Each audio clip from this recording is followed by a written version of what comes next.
अपने दूतों को नहीं भेजते, हमारे श्री ठाकुर जी स्वयं आ जाते हैं। क्यों? क्योंकि उनका इतना अपने भक्तों से प्रेम है।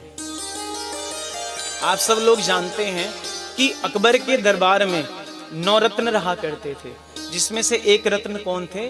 श्री बीरबल जी। बीरबल कौन थे? ब्राह्मण थे जिनका नाम था महेश दास।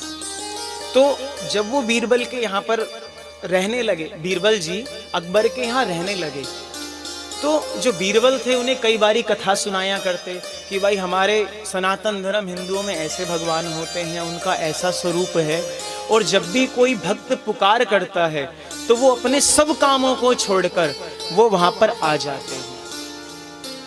अब अकबर कहने लगा, हमें लगता है तुम्हारे भगवान के पास कोई काम धाम नहीं है, फिर ही बैठे रहते हैं, क्या आ जाते हैं? अगर किसी व्यक्ति के पास कुछ काम हो, भैया फोन करे तो नेक्स्ट तो कहेगा भैया मैं 10 मिनट में आऊंगा, आधे घंटे में आऊंगा, कल आऊंगा, क्यों? बिजी पर्सन है। ओके, तुम्हारो हमें भगवान लगे, फ्री बैठो हुआ है, कोई काम धाम ही ना है वहां पे। जब कोई भक्त बुलावे तुरंत कूद के आ जाओगे। अब बीरबल जी की एक आदत थी, बीरबल जी कभी भी जो कोई जवाब था ना तुरंत नहीं दिया करते थे। वो कहते आप चिंता मत कीजिए बादशाह, आप मुझे 2 दिन का समय दीजिए, मैं आपकी बात का जवाब अवश्य दूंगा।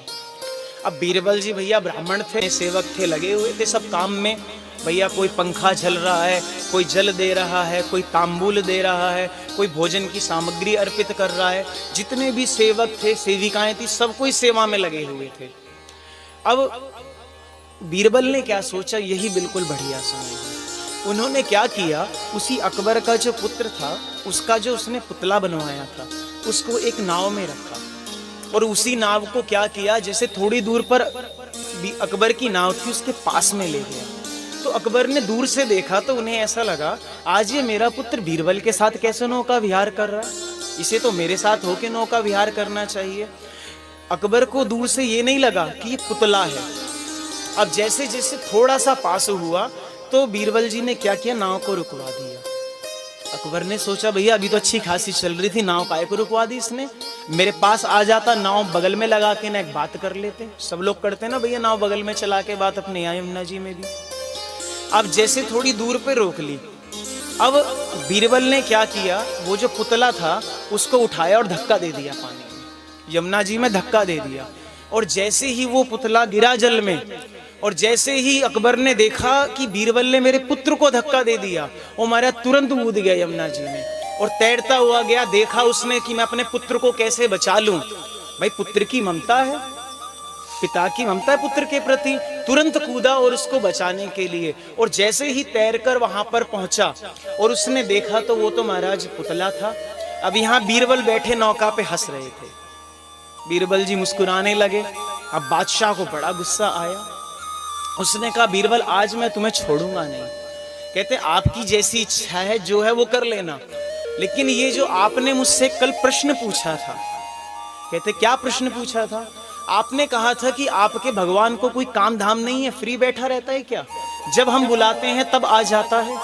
तो प्रभु एक बात बताओ, बादशाह एक बात बताओ मुझे, अभी जब आपने देखा आपका पुत्र इस यमुना जी में गिरा तो क्या आपके आसपास सेवक नहीं थे? कहते सेवक थे इतने सारे। क्या सेविकाएं नहीं थी? सेविकाएं भी थी।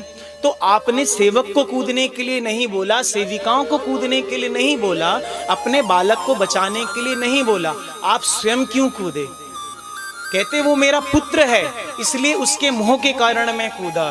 तो कहते जैसे तुम अपने हार्ड मास के एक पुत्र के कारण यहाँ कूद गए, वैसे जितने भी भारतवासी है ना सब हमारे ठाकुर जी के पुत्र ही हैं, इसलिए कोई एक बार तो बुलाए वो महाराज कूद के आ जाते हैं। तो इसलिए भारत भूमि धन्य है कि हमारे श्री ठाकुर जी एक बार कोई प्रेमी पुकार तो करे, बस पुकार में दम होना चाहिए।